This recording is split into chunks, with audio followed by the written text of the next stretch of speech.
Battle lines have been drawn in Washington over a proposal to raise the debt ceiling. So what will happen if middle ground is not found? Joining us live now to talk about this, Humble Congressman Ted Poe. Congressman, you hear both sides of this. One side saying, oh, it's the end of the world, that the United States will default. The other side saying, well, not really. They just choose to pay some bills and make sure the debt gets serviced and don't worry about some of the programs that might get cut. How do you stand on this? Well, as far as the debt ceiling goes, I think we need to cut spending before we talk about raising the debt ceiling. There are others who want to raise the debt ceiling first and then talk about spending.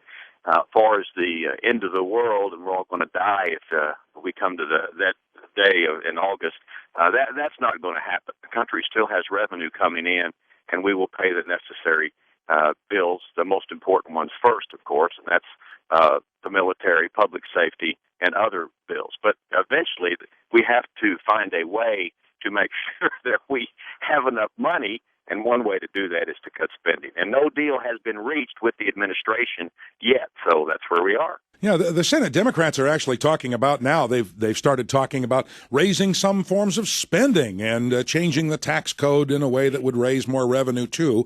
I'm wondering, is that just a bargaining chip that they're throwing out there to try to get what they want?